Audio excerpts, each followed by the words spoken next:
Manorama group, जो सोचता है वो करता है। नमस्कार। न्यूज आर्ट के खास प्रोग्राम सियासत में आप सभी दर्शकों का बहुत बहुत स्वागत है। मैं हूं करिश्मा और हमारे साथ मौजूद है न्यूज आर्ट के senior journalist Chandan Jha. Sir नमस्कार। नमस्कार करिश्मा। सर, चिराग पासवान का एक मामला फिर से उठने लगा है और उनसे पूछा जा रहा है कि क्या 2020 वाला खेला फिर से करेंगे 2025 में भी। इस बात की चर्चा फिर से क्यों होने लगी है? क्या लगता है सर आपको, 2020 वाला खेला करेंगे चिराग पासवान? चिराग पासवान से ये क्यों पूछा जा रहा है, इसके पीछे कुछ दिनों पहले हुई थी ना बात। 3 ऐसे मसले थे केंद्र सरकार के जिस पर चिराग पासवान ने उंगली उठाई, ठीक है। जिसमें एक तो लैटरल एंट्री था, फिर कोटा में कोटा आरक्षण का जो मसला था, एक वक्फ बोर्ड वाला मामला था। तो इन चीज़ों को लेके जो उनका सुर था वो कहा जा रहा है कि एनडीए के सुर से अलग दिख रहा था, ठीक है।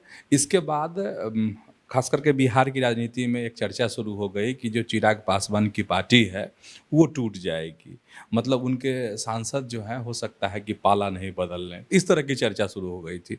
फिर क्या हुआ था उसी दौरान में कि उनके चाचा हैं पशुपति पारस, और अपने सारे दर्शक जानते ही होंगे कि दोनों गुट अलग अलग है। तो पशुपति पारस को तरजीह मिलने लगी एकाएक। बीजेपी के प्रदेश अध्यक्ष उनके घर पहुंचे, घंटों उनसे बंद कमरे में बातचीत हुई, फिर वो दिल्ली गए, अमित शाह से उनकी मुलाकात हुई। तो इन सब चीज़ों को लेकर के लगने लगा जो चिराग पासवान हैं वो अपना रास्ता तो अलग अख्तियार नहीं करेंगे, जैसा कि उन्होंने 2020 के विधानसभा चुनाव में किया था।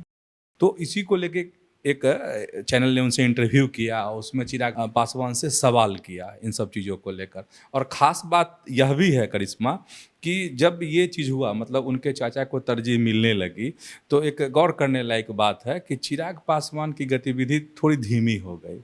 नहीं, सियासत में सब कोई हर चीज़ पर नज़र रखते हैं, तो नहीं, उनकी गति धीमी हुई। अब क्या है कि फिर एक जो ये इंटरव्यू हुआ है उसमें पत्रकार ने उनसे पूछा है कि क्या करेंगे आप, कहीं वही खेला तो नहीं करेंगे 2020 में जो हुआ था, 25 में कहीं वही तो नहीं होगा। क्योंकि चीज़ें जो आगे बढ़ रही थी उससे लोग को एक संभावना दिख रही थी इसमें। अब सवाल पर आते हैं और चिराग पासवान ने क्या कहा है, क्या जवाब दिया है, वो बताते हैं। चिराग पासवान ने अपने उस इंटरव्यू में कहा है कि नहीं, 2020 की जो परिस्थिति थी विधानसभा चुनाव की वह अलग थी। उन्होंने कहा कि देखिए, मेरे पिताजी, मतलब उनके पिताजी जो रामविलास पासवान हैं, उनका निधन हो गया था और उस परिस्थिति में उनको चुनाव लड़ना था और उनकी पार्टी लड़ी, हालांकि वो एनडीए से अलग हो गए थे, ठीक है। तो वो कहे कि जो उस समय की परिस्थिति कुछ और थी और अभी की जो परिस्थिति है वो कुछ और है। उनका कहना ये है कि उस समय वो एनडीए से अलग हो गए थे, इस बार क्या है कि वो एनडीए के साथ हैं। और उनका यह भी कहना है चिराग पासवान का कि 2020 जैसा हालात जो है इस बार नहीं होगा।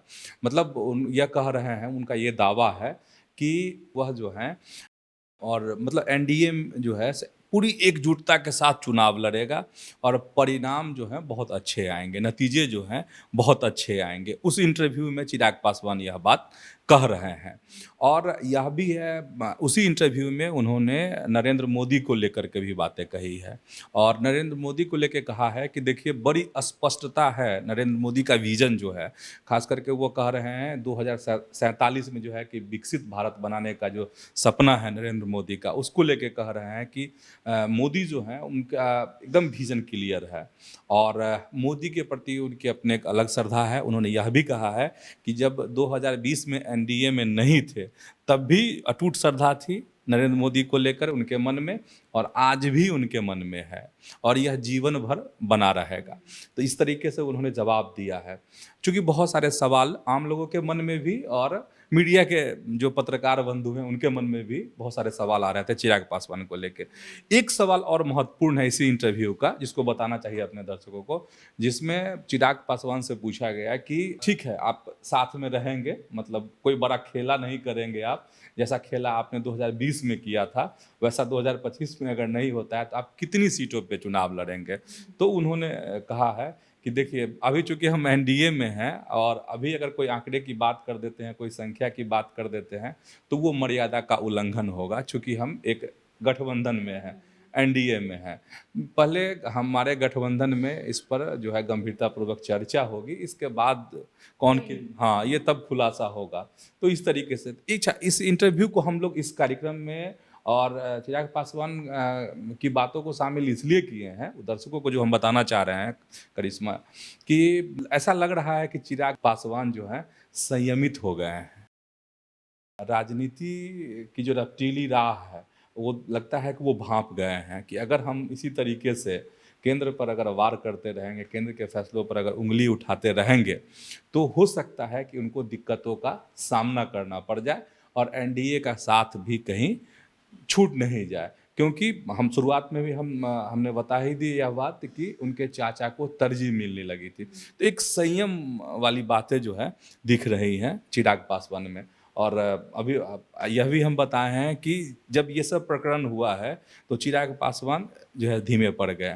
हालांकि इसी में जनगणना के सवाल पर चिराग पासवान ने कहा है कि जनगणना तो होनी ही चाहिए और ये आंकड़ा सामने आना चाहिए ताकि जो योजना बने और इसमें जो लोग पीछे छूट गए हैं उन तक चीज़ों को पहुंचाने के लिए आंकड़ा, सटीक आंकड़ा तो जरूरी है। जनगणना की बात जो है उन्होंने इसमें दोहराई है।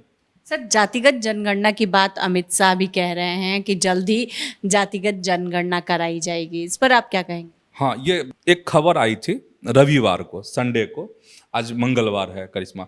तो संडे को जो खबर आई थी उसमें सरकार के बड़े अधिकारी के हवाले से, मतलब नाम नहीं है उसमें, लेकिन एक बड़े अफसर का ये कहना था कि इसकी तैयारी चल रही है। चूँकि जनगणना के मसले पर केंद्र सरकार को जो विपक्ष की पार्टियां हैं वो घेर रही हैं कि आखिर जनगणना कब होगी। तो यह खबर जो है आई कि जनगणना होगी, लेकिन उस खबर में एक खास बात है कि डिजिटल जनगणना की बात है कि केंद्र सरकार तैयारी कर रही है डिजिटल जनगणना को लेकर। तो इसी को लेकर आज गृह मंत्री अमित शाह से जब सवाल पत्रकारों ने किया तो उन्होंने कहा कि बहुत जल्द जो है जनगणना होगी। तो पत्रकारों ने सवाल किया कि जनगणना कैसे होगी, उसका तरीका क्या होगा। तो उन्होंने कहा जब उचित समय आएगा तो जब इसका ऐलान किया जाएगा तो उसमें बता दिया जाएगा कि आखिर किस तरह से देश में जनगणना होगी। लेकिन जो खबर है, खबर के मुताबिक यही है करिश्मा कि डिजिटल जनगणना हो सकती है और डिजिटल जनगणना के माध्यम से मोबाइल नंबर और आधार नंबर सरकार जुटाएगी, इस तरह की बातें सामने आ रही है। आधिकारिक घोषणा अभी इसकी नहीं हुई है और यही बात अमित शाह ने भी कही है कि समय आएगा तो बताया जाएगा। तो डिजिटल जनगणना मतलब आपको खुद से सब कुछ फिल करना होगा, भरना होगा, उसमें स्वगणना होगी। तो इस बार का हो सकता है कि इस तरह से कुछ नया जो है दिखे जनगणना में। और इसके लिए कहा जा रहा है कि पोर्टल जो है, केंद्र सरकार एक पोर्टल तैयार कर रही है, उसी के माध्यम से यह जनगणना हो सकती है। तो ये संभावना है, जब इसका ऐलान होगा तब चीज़ें समझ में आएंगी कि स्वरूप क्या हो सकता है। और कहा जा रहा है कि जनगणना पर 12,000 करोड़ रुपए खर्च होंगे। 2011 में जनगणना, देश की जनगणना हुई थी। 2020 में पहले चरण शुरुआत ही हुई थी, लेकिन चूंकि कोविड का दौर आ गया था 2021 में, तो वो वहीं पे यह जनगणना रोक दी गई थी। जिस तरीके से अमित शाह ने आज कहा है तो उससे लग रहा है कि बहुत जल्द इसका ऐलान भी होगा और क्या स्वरूप होगा वो समझ में आ जाएगा। अब मतलब जनगणना, देश में जो जनगणना होनी है उसकी प्रबल संभावना बढ़ गई है कि बहुत जल्द होगी जनगणना। पनोरमा ग्रुप, जो सोचता है वो करता है। सर, अतिशी मार्लेना को दिल्ली के मुख्यमंत्री बनाया गया और वो कह रही हैं कि असली मुख्यमंत्री अरविंद केजरीवाल ही हैं, उन्हें माला पहनाइए, हमको माला मत पहनाइए। कई तरह की बातें अतिशी मार्लेना कह रही है। इसके साथ ही उन्होंने ये भी कहा है कि मुख्यमंत्री की कुर्सी पर जब तक जनता नहीं बैठाएगी केजरीवाल जी नहीं बैठेंगे। इस पर क्या कहेंगे सर आप? ठीक है, आतिशी को लेकर कई बातें हैं। अभी स्वाति मालीवाल ने भी कहा, कुछ बात कही है, वो उस पर वो भी हम बताएंगे अपने दर्शकों को।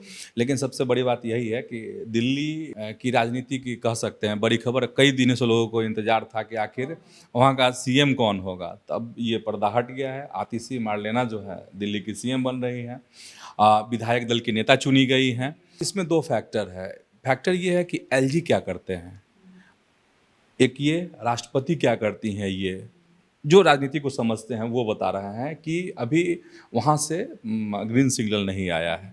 तो ये टेक्निकल चीज़ें हैं, तकनीकी बात है, तो ये तो खैर देखते हैं क्या होता है। लेकिन आतिशी जो कह रही हैं बड़ी बात बोली हैं, और बड़ी बात इसलिए आतिशी को यह मालूम था कि वह सीएम बन रही हैं, क्योंकि जब पीएसी की मीटिंग हुई थी तो उस समय में अरविंद केजरीवाल के वह पीछे हैं, और उसमें उनका चेहरा जो है, सियासत बड़ा अजीब चीज़ है, उस समय में उनका चेहरा खिला खिला हुआ है, ठीक है। वह तस्वीर भी हम अपने दर्शकों को दिखा देते हैं। लेकिन आज जो था एकदम मायूस थी। तो यही सियासत है। जब उनको कहा गया होगा कि आप दिल्ली की अगली सीएम हो रही हैं, तो उस समय के चेहरे पे जो नूर था वो देख सकते हैं अपने दर्शक।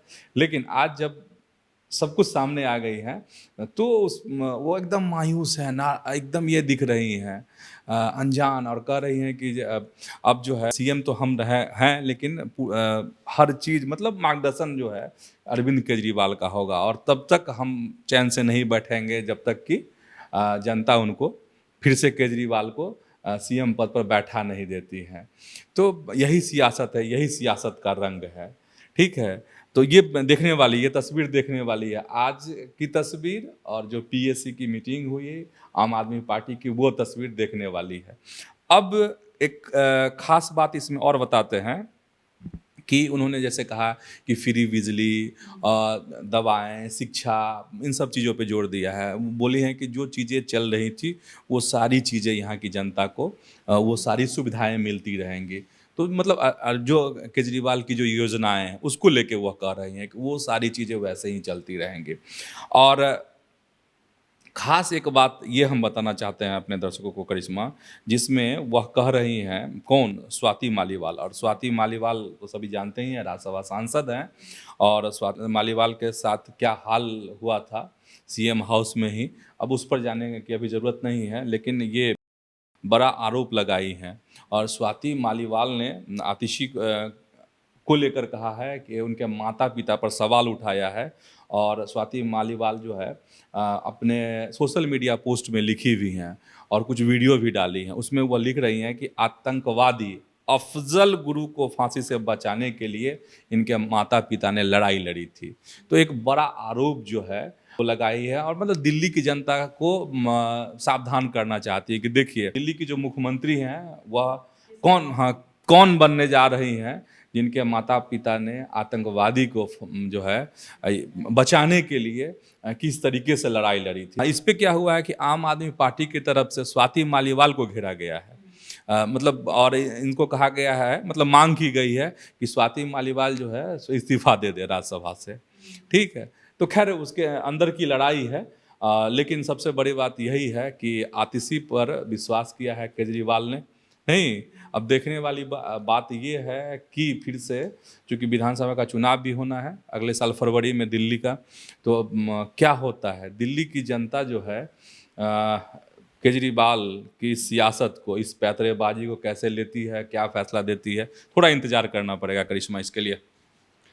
तो आज के इस वीडियो में इतना ही। आगे की खबरों के लिए आप हमारे चैनल न्यूज़ 8 को सब्सक्राइब कर लें। अगर फेसबुक पर देख रहे हैं तो हमारे पेज को लाइक करना न भूलें। हमारी वेबसाइट है news8.com, उसे भी ज़रूर विजिट करें। धन्यवाद।